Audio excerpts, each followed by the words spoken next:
The front line is combat at its most brutal. It drives people to extreme acts for many complex reasons. They were fighting for each other, not for patriotism, but for their buddies. We reveal the most decisive front lines in the Second World War and take you deep into the heart of battle with the men who were there. They were attacking with divisions, and I had one rifle company with about 100 men. I was down to my last box of ammunition. We had no food, and we were hurting.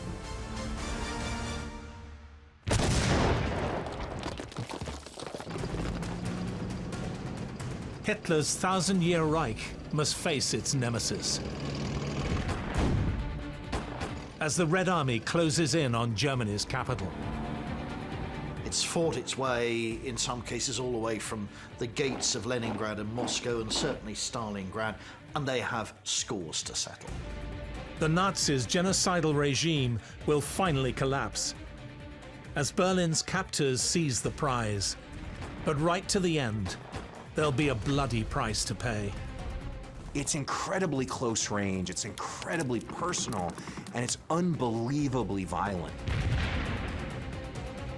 It's an ungodly and awful, horrifically nasty battle.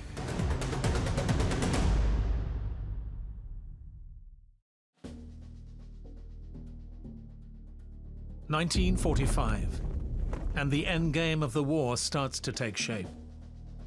With the last days of the Reich in sight, all eyes are on the German capital, Berlin.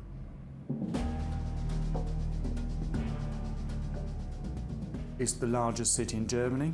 It is one of the largest cities in the world. It is a logistical center of Germany. It's an industrial center. It is the seat of the government. It is the seat of the armed forces. As both the Western Allies push east and the Soviets push west, the shattered heart of Hitler's Reich is there for the taking. But with Germany in ruins, the Western Allies are lukewarm about joining the fight to take it. They say Berlin is not that important to them. Stalin pretends to agree, but secretly he wants his Red Army to take the capital at all costs. Let's start with April Fool's Day, 1st of April 1945. Eisenhower sends Stalin a famous telegram. And essentially it reads that the Allied armies are not interested in taking Berlin, and therefore the field is open for Stalin to do that. And Stalin sends this amazing telegram back saying, well, neither are we. Which is a complete travesty, because there's nothing he would like more than to capture Berlin, and the whole of the Russian war effort has been directed to really settling scores, and Berlin would be the pinnacle of that. Stalin now has Berlin in his sights, and as the Red Army advances towards the city, he starts to make plans to crush it. Once Eisenhower says, over to you, then all bets are off. That's Stalin saying, right, we will capture Berlin, there's going to be no pressure in time, no one else is going to be breathing down our necks, we're not in competition with any of the other Allied powers, I'm going to capture Berlin in my own time and in my own way. Stalin gives his commanders a punishing schedule to take the city. He wants an attack to start in 2 weeks, and the Soviet flag to be flying over Berlin 2 weeks after that. Stalin's plan is to take Berlin on 3 fronts and encircle it. A direct assault into the city from the east. In the north, to sweep around Berlin and attack it from the west and northwest, while linking up with the Western Allies. And to do the same around the south, encircling Berlin and crushing it. For Stalin, it will be the crowning glory of a long-fought war of revenge. He really saw Berlin as the center of Nazi Germany. He saw capturing Berlin as a moment when the Soviet Union would quite literally physically overrun the Nazis, in much the same way that the Nazis believed that capturing Moscow would be the symbolic moment of the conquest of the Soviet Union.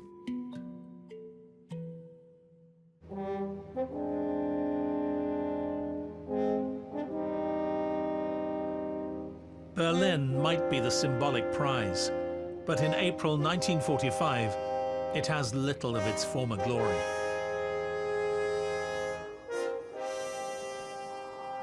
A bombed-out wasteland. Its population has been dramatically reduced. The civilian population of Berlin had suffered through 6 years of warfare, and even though they were in the center of Germany, they had taken quite a lot of casualties and a lot of damage from Allied strategic bombing of Berlin. Tens of thousands of Berliners had died in those bombing raids. In addition, they were suffering from shortages of food, from shortages of consumer goods. But the civilian population cannot look forward to the end of the war with optimism.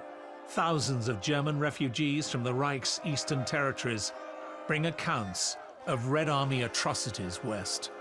The civilian population of Berlin were absolutely petrified about the forthcoming arrival of the Red Army, and they had good reason to do so. Everybody in the Red Army has a relative who's been killed by the Germans. The conservative estimate of Russians killed in the Great Patriotic War is in excess of 20 million. So every single one of those soldiers is bent on revenge. Rumors of what Russian soldiers did to enemy populations had started to spread within the city. And so the civilian population of Berlin was sort of living in this state of kind of suspended animation and terror as they waited for the Russians to arrive. There wasn't a lot they could do about it. All they could do was wait and see what happened to them.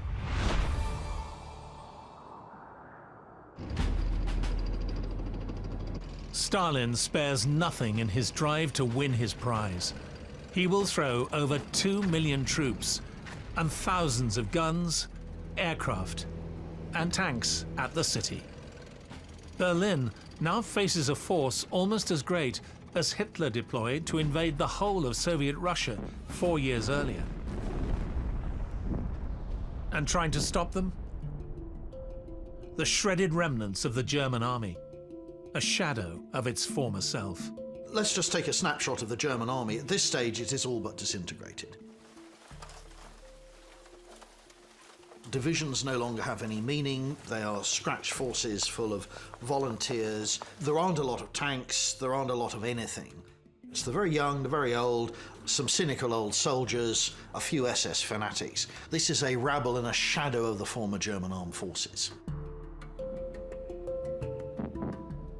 They had suffered enormous casualties over the last 4 years, and the forces that were defending Berlin were a mix of some experienced and effective soldiers, but a lot of wounded veterans who had maybe only partially recovered, a lot of older men who had been drafted in at the last second, and a lot of very young boys, teenagers, 12, 13, 14, or 15, who had been pressed into service because there was nobody left to fight.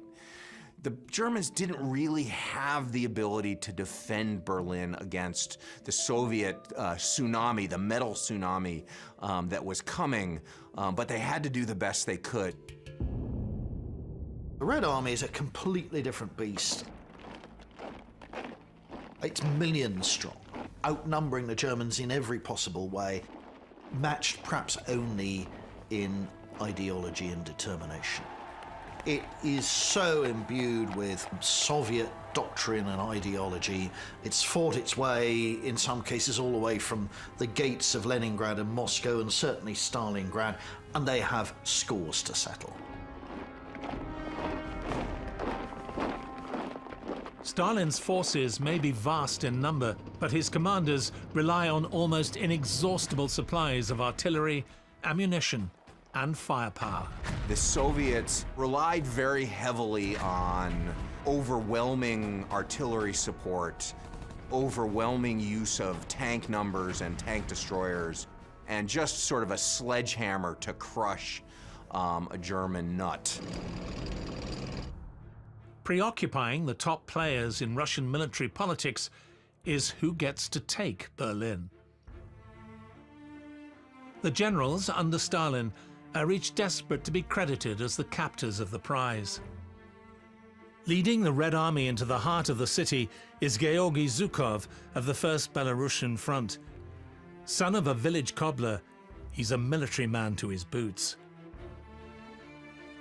Commanding the First Ukrainian Front to the south of the city, with orders to encircle Berlin from the west, is Zhukov's deadly rival, Marshal Ivan Konev. To the north of Berlin, Konstantin Rokossovsky is charged with taking the Second Belarusian Front to connect with the Allies and also encircle Berlin. But the man most determined to be crowned the victor will be nowhere near the front line. The big worry in Stalin's mind is that whoever captures Berlin will be the Russian hero forever. And of course, in Joe Stalin's mind, there is only one Russian hero, and that is Stalin himself. To keep his generals in line, Stalin uses a tried and tested political trick. He pitted his generals against each other as rivals, and Zhukov and General Konev were really set against each other to see who could capture the city most quickly and most effectively. It's not an uncommon thing for dictators to do, is to set themselves up as the people who are ultimately going to resolve the rivalries. Make subordinates fight each other, and you're the person they're going to come to solve the problem.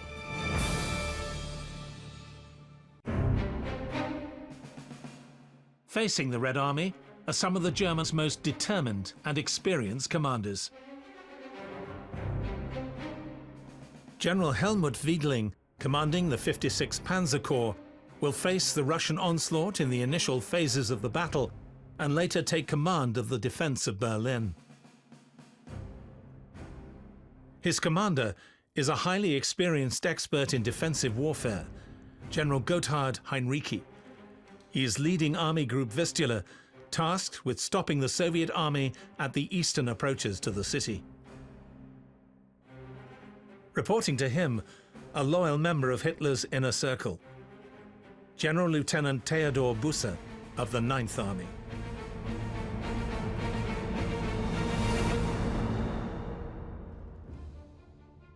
Stalin orders his star general Georgy Zhukov to take his first Belarusian army from the river Oder and to attack the main German defensive line at Zilo Heights. На нашем участке фронта, я воевал тогда, Первый Белорусский фронт, маршал Жуков командовал. Мы уже все знали. The heights are a heavily defended ridge looking down on a boggy plain crisscrossed by narrow roads. И мы тогда уже себя чувствовали с немцами совершенно на равных, абсолютно не боялись их. Тем более эти годы были годами наступления русской армии. Уже была и наша авиация в действии. Нам очень помогали «Катюши», которые прикрывали наши войска. И дух, военный дух был достаточно, я считаю, высокий. For the ordinary civilians, familiar homes, streets and neighborhoods are quickly turning into a battlefield. Roof tiles were flung all over. Windows were shattered and cracks appeared in the front brick wall. Shortly thereafter, we heard the chatter of heavy machine gun fire. As the noise got closer, we could hear explosions and rifle fire right in our immediate vicinity. We could even hear the horrible guttural screaming of the Soviet soldiers. Shots shattered our windows and shells exploded in our garden. On the 16th of April, Zhukov unleashes everything he has to take the Zilo Heights. And he wants to be very, very quick, because he understands that Konev in the south is also launching an attack, and he who gets to Berlin first will get the prize, will be the great victor of the Battle of Berlin. Стволов. 2000 стволов. Представляете, какая концентрация была? 2000 стволов с «Катюшами», с тяжелой артиллерией. И еще один вопрос. У нас была зенитная артиллерия, которая стреляла по наземным войскам. Вот и все это было 3000, 2000 на километр. A vast artillery barrage hurls shells in a devastating rain of fire that rips up a wide front.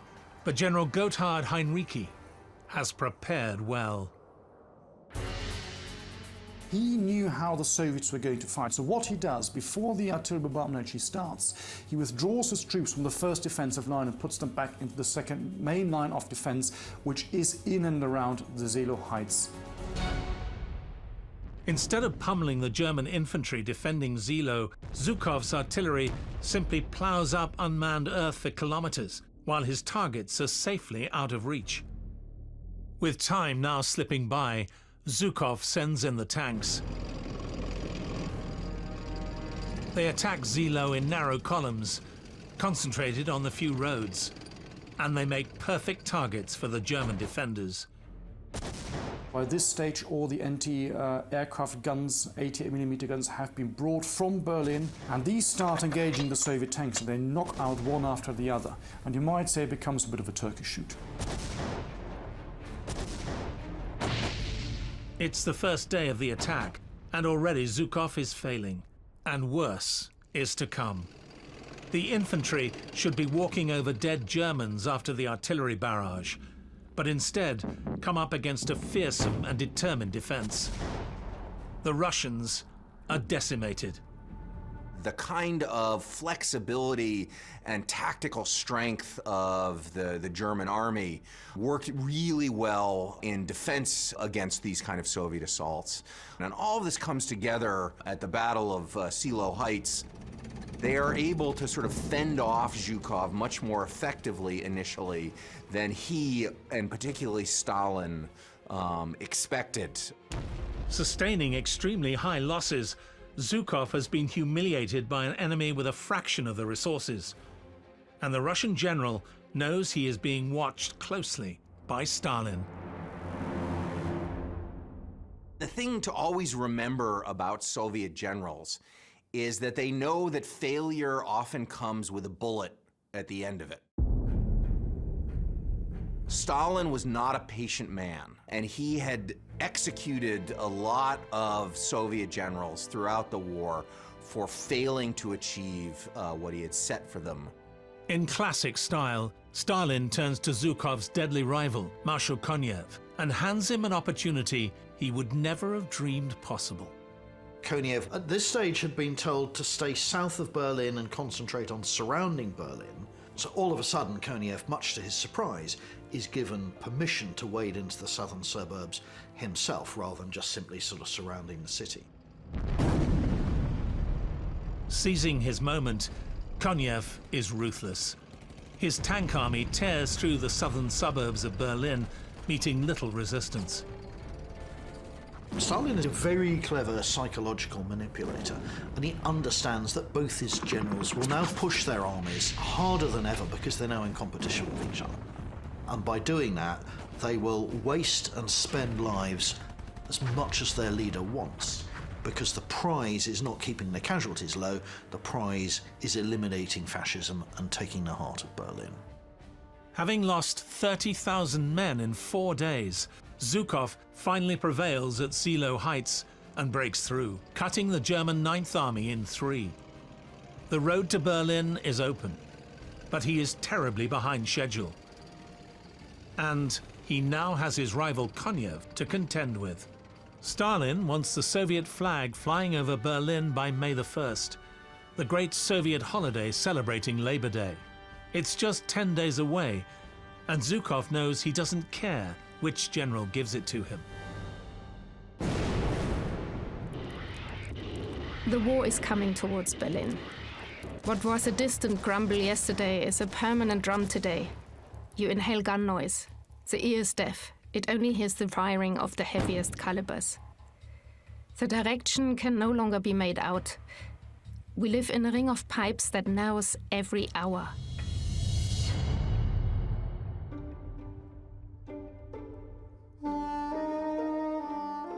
In Berlin, and deep underground, Adolf Hitler is micromanaging the war and the defense of Berlin. He trusts fewer and fewer of his commanders. The day after Seelow falls, Hitler celebrates his birthday and receives visitors from all over Germany. All the leaders fly in to present Hitler with birthday presents. The Russian guns can be heard in the distance. And Hitler is, at this stage, still believing in miracles, in relief armies coming to bail Berlin out of trouble. Himmler turns up, Goering turns up, and it's the last time everybody is sort of seen together. One of the things about Hitler was that, especially by 1945, he had really kind of lost touch with reality. And he wasn't willing for his subordinate generals to tell him anything different than what he believed. So Hitler is ordering imaginary units around the battlefield maps, and his own generals are too afraid to tell him that they don't exist. Where his closest Nazi advisors, people like Himmler and Goering, are telling him complete nonsense because they don't want to upset him and have his wrath turned on them.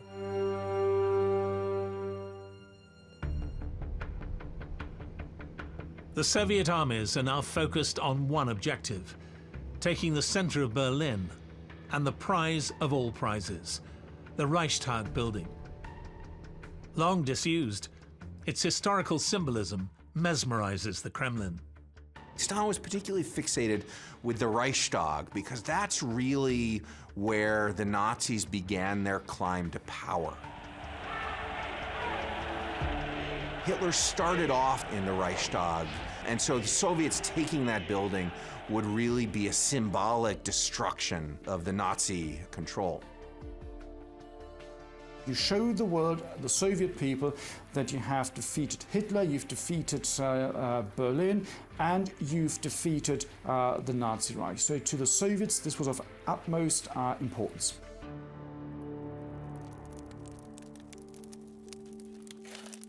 But to reach the Reichstag, the Red Army will have to penetrate a city that has been working for months to make that as difficult as possible, and where Hitler has ordered defensive preparations to make it impregnable. The German plans to defend Berlin should be separated into the actual plans and the sort of imaginary plans that Hitler came up with. But on the flip side, his generals were also putting together a fairly substantial defense of Berlin. And that defense was based on the idea that urban fighting is enormously difficult and enormously costly for the attacker. So the idea was to use Berlin itself as a fortress, or a Festung, as the Germans called it. Every street, railway yard, canal and embankment is now repurposed into makeshift ramparts of Fortress Berlin. It included basically drafting most of the population of Berlin to work as laborers, constructing fortifications, and putting together kill zones and bunkers to try and drive off Soviet units, and then putting together what forces they had left to occupy Berlin and the areas around it and defend it. A whole city is now packed with tank traps and machine gun nests in a highly organized set of rings, each more fortified than the last. But with fuel supplies almost exhausted and the whole project manual labor, not all of Hitler's plans materialize. The military jargon said that it would take the Soviets exactly 15 minutes to overcome the obstacles on the outskirts of Berlin, because they would drive up, they would look at it, laugh for 14 minutes, and then simply 1 minute it would take them to drive over them. So there was actually nothing really prepared on the outskirts. The barricades, built of paving stones and reinforced with all kinds of junk, rusted cars and bathtubs, are not impressive. And we cannot imagine that they will be a serious obstacle to Stalin's large tanks. It will be over in 2 or 3 days, we say. Far greater effort was put into the center of the city, the location of Hitler's bunker. The Germans start preparing the fortress, or the citadel, which is the most inner defensive ring, and this stretches all the way to the historic center of town, the new Reich Chancellery. It included the Führer bunker, so Hitler was sitting in that inner defense perimeter. And just as the defences of Berlin stiffened towards the centre, so did the calibre of men. For as well as the old men of the Volkssturm and the boys of the Hitler Youth, there were the fanatical units of the Waffen-SS, many from outside Germany. These were volunteers from mainly occupied nations. The majority of those were French SS from the Charlemagne division. And there was also the 11th SS Nordland Division, which was Danes, Swedes and Norwegians.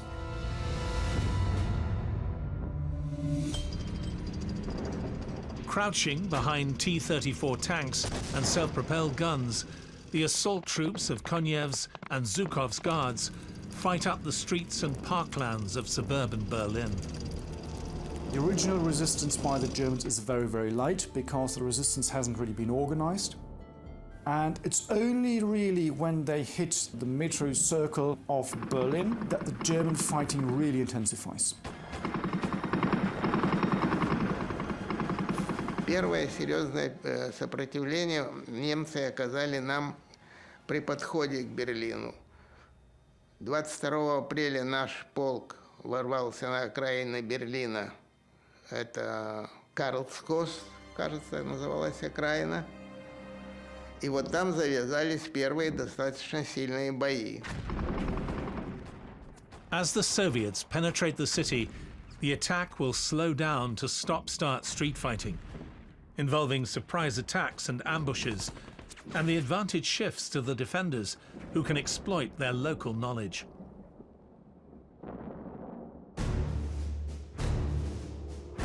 Outside Berlin, two German armies are slowly disintegrating. In the south, the remnants of the 9th Army of General Lieutenant Theodor Busse are encircled, while in the north, the last panzers of Army Group Vistula give way to Rokossovsky's 2nd Belarusian Front. On the 25th of April, Soviet and American forces meet on the River Elbe.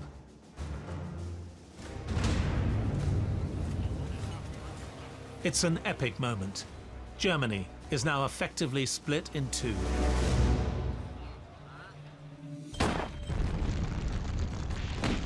Over the next 3 days, the city is gradually squeezed, and successive districts and defensive positions fall to the Soviet tank and guards armies.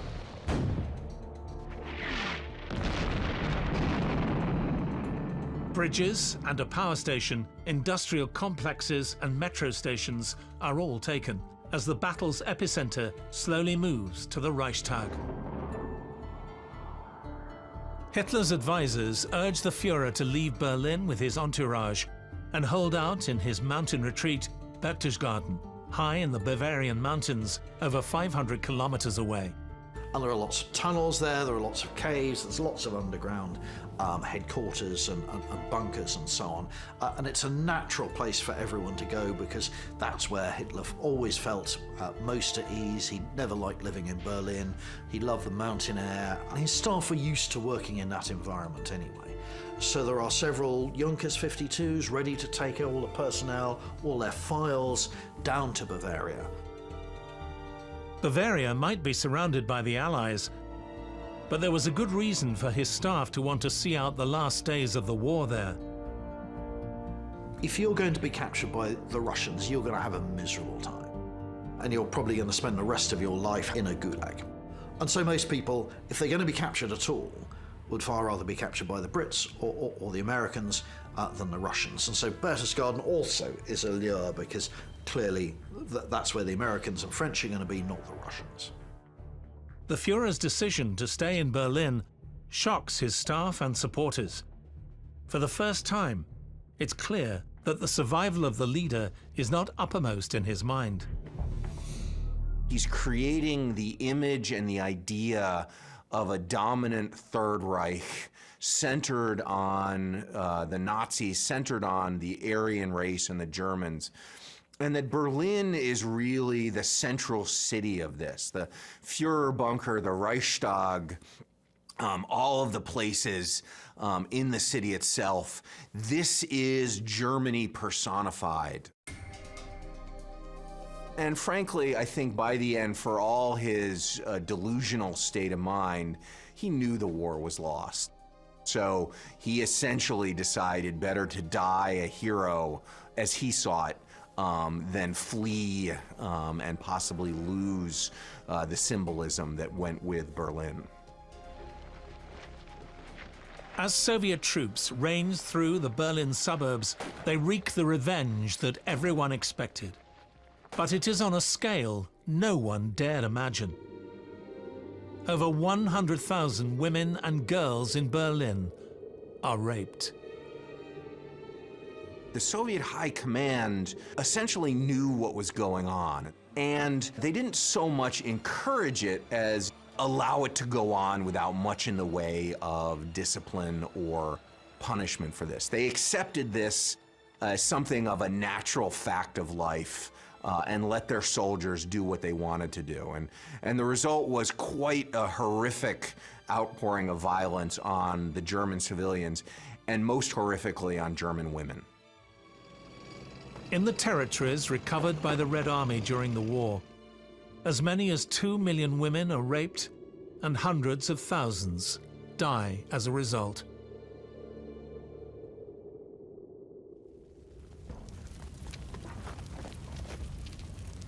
Soviet fighters now move into the dense, high-rise center of Berlin. It's where the Germans, with their genius for defensive warfare, will be at their greatest advantage. Urban warfare is a completely different kind of warfare than in most other kinds of conflict. It's defined by the city itself, by the buildings, by the streets, by the population. And it's utterly unlike what the Soviets and Germans had been doing in most of the Eastern Front. Изо всех, там все-таки было много, очень много войск еще было в самом городе, и они, очень сильное сопротивление было. Они обстреливали из окон, из откуда хотите. Видно, когда я пролетал над Берлином, я видел все это, что это происходило. И там пожары были, очень много было подожжено домов от этого. Я видел передвижение этих войск. Конечно, я не высоко летал, мы же летали низко. И это, конечно, была мясорубка. Это была мясорубка, потому что очень сильное сопротивление было тех войск, которые остались в самом Берлине.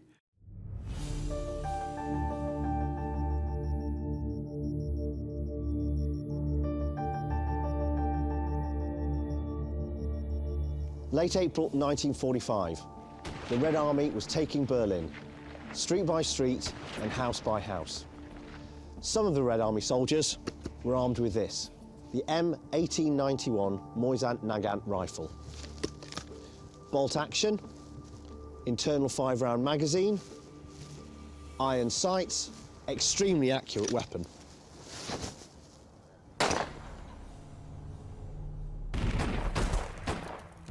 Berlin's front line now evolves into one of snipers and tank-killing ambushes. The Russian tank crews are suddenly highly exposed, while their attackers can melt into the ruins with ease. A Russian tank column moving along a main boulevard into the centre of Berlin, what the Germans would be looking to do is to rob them of their protection by destroying typically the first tank in the line and then the last tank. They're then trapped. They can't go left and right, and by then it's shooting fish in a barrel. The key thing about urban warfare is that it's very difficult and very slow going and enormously bloody. When you have tanks and vehicles, you naturally want to move down the roads of the city. But there you're absolutely visible to the defenders, and the defenders have set up all of their heavy weaponry, their machine guns, their artillery, to range in on those streets. The streets, it turns out, are actually a death trap. The defenders have created an environment designed to lure in and destroy the Soviets. As the Soviets pushed in, they found themselves subject to enormous amount of firepower and started suffering horrific casualties. Now, the only way of taking the city is not street by street, or even building by building, but room by room. What they learned very quickly is that you actually have to move through the buildings. The ordinary infantry had to go into the buildings on each side and then start clearing each building of German defenders, blowing a hole in the walls into the next building. And it's only after the infantry has cleared the defenders from all the buildings, you can move the tanks and the artillery forward. And the fighting goes from being these long-range and intensively large tank battles to being Soviet soldiers on one floor firing up staircases at German soldiers on the next floor up.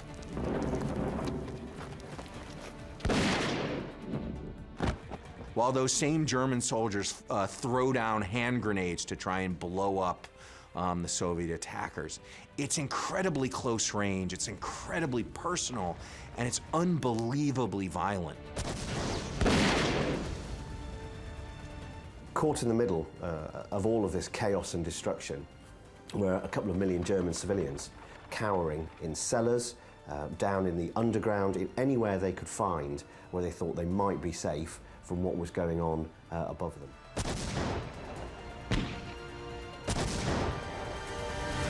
As the Soviets break into the buildings and start attacking the German defenders there, they're also encountering German civilians who are getting killed and slaughtered in the fighting just as badly as the soldiers. It's an ungodly and awful, horrifically nasty battle.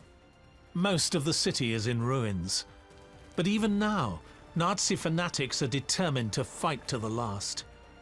SS squads roam the streets, looking for any signs of weakness, and in particular, white flags. They summarily execute anyone found trying to surrender.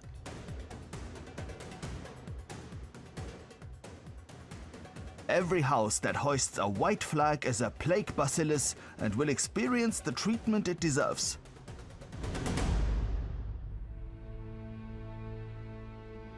We are vegetating in a ghost town, without electric light or gas, without water. We are forced to think of personal hygiene as a luxury and hot meals as abstract concepts. We are living like ghosts in a vast field of ruins. A city where nothing works, apart from the telephones that sometimes ring, glumly and pointlessly, beneath piles of fallen masonry.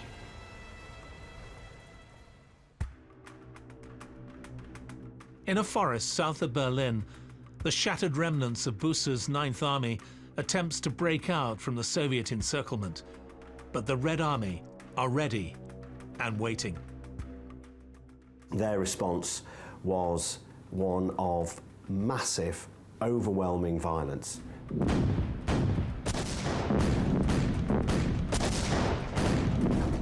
The Ninth Army and all of the German civilians and hangers-on who had coalesced around it were immolated. The destruction was commented on by eyewitnesses at the time as being truly breathtaking. In the end, only about a third of the German forces, about 30,000 men, actually successfully escaped. The rest of them are either killed, wounded, or captured by the Russians in this pocket.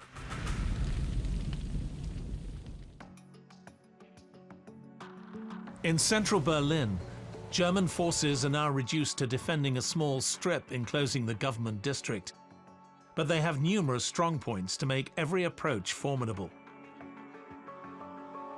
But with Stalin's brutal timetable driving Zhukov on, his men will stop at nothing to take the building. Obstacles that they had in their way was that they were going to have to cross the Spree River and get over the Moltke Bridge. Of course, the German defenders knew that, and so on, and positioned all their defences accordingly. The fighting there is quite severe. The Soviets take quite some casualties. Eventually they manage to seize the bridge, they push across it, and they now reach Königsplatz, which is the square in front of the Reichstag.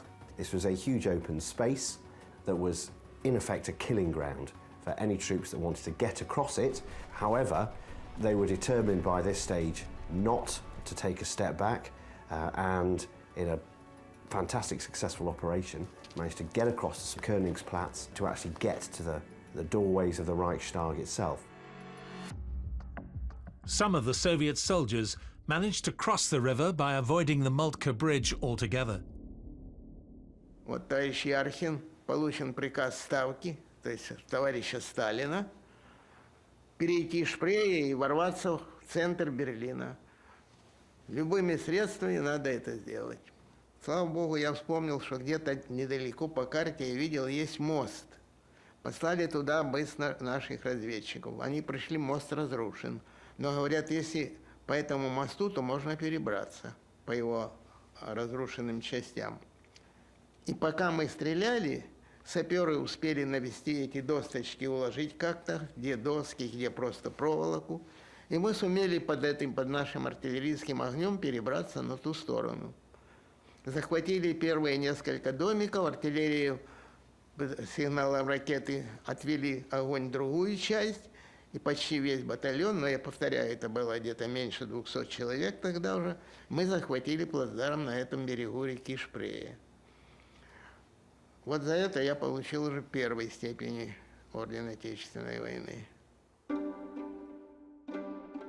In the Führer bunker, Hitler marries Eva Braun, and shortly afterwards is told that Berlin's defenders are about to run out of ammunition. Staff ask for permission to break out of Berlin and escape. Hitler forbids it. In the afternoon of April the 30th, Hitler kills himself. He actually commits suicide, and in sort of typical Nazi overkill, he not only swallows poison but shoots himself to make sure that the job gets done effectively. Eva Braun also takes her life with the cyanide tablet Hitler has given her. Their bodies are burned in the garden of the Reich Chancellery.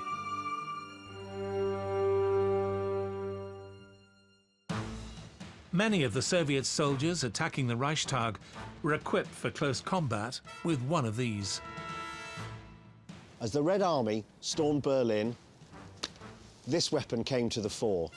This is the PPSH-41, fully automatic machine pistol. 70-round magazine. This weapon can fire single shot, but it's not designed for that. This weapon is designed to fire fully automatic. Taking the Reichstag was a grim task. There were some 2,000 SS soldiers defending it. The Soviets had to take it room by room, corridor by corridor, and this was the weapon they used.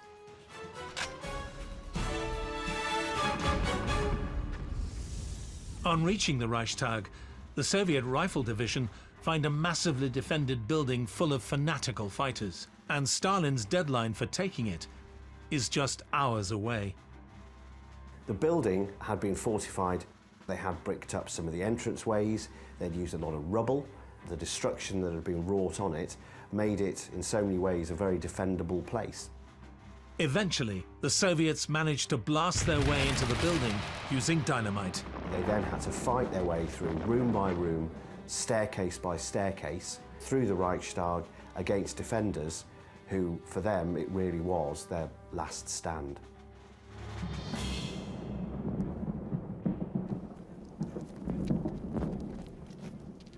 While other Soviet units spread to other official buildings around the Reichstag, the upper floors are secured. With the battle raging below, several soldiers and official photographers scale the exterior roof of the Reichstag to hoist the Soviet flag. An act of carefully staged political propaganda that delivers to Stalin exactly what he's ordered.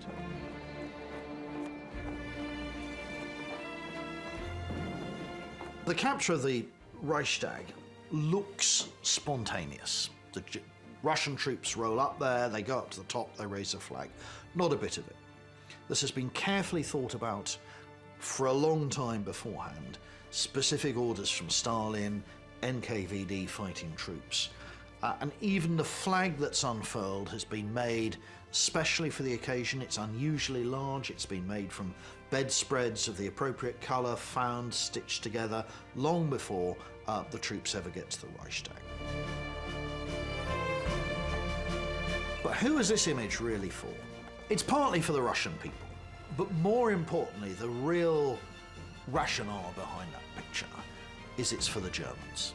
You need a common image which says to the German people, Berlin has fallen to the Red Army, your worst nightmares have come true, and that is it, complete and total defeat in a way you could never have conceived of.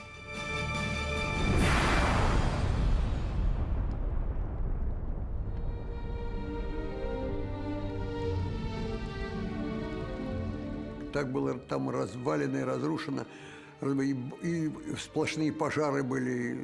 Я даже не мог себе представить, что можно это восстановить. Совершенно.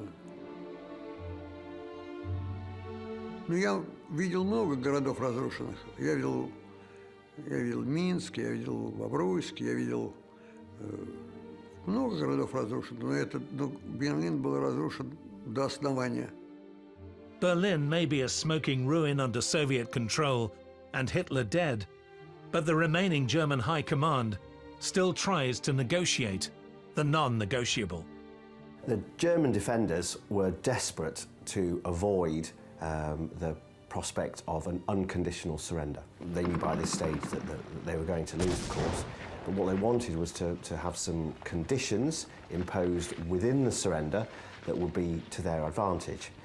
So that will be, for instance, all officers will be allowed to carry and keep their sidearms and so on, and that their wounded will be treated well accordingly, etc., and that they will be able to almost work in partnership with the Soviets to take over the remaining areas of the city. The Germans, in their desperation to avoid that scenario, met a Soviet delegation at the Tempelhof airport and tried to negotiate. They were met by a very Soviet no, and the next morning General Chukov unleashed more of his enormous weight of firepower on the remaining parts of the city under German control in an effort to get them to hand over the city unconditionally. Just after midnight on the 1st of May, the Red Army gets a message from the headquarters of General Helmut Widling, the commander of Berlin, asking for a ceasefire.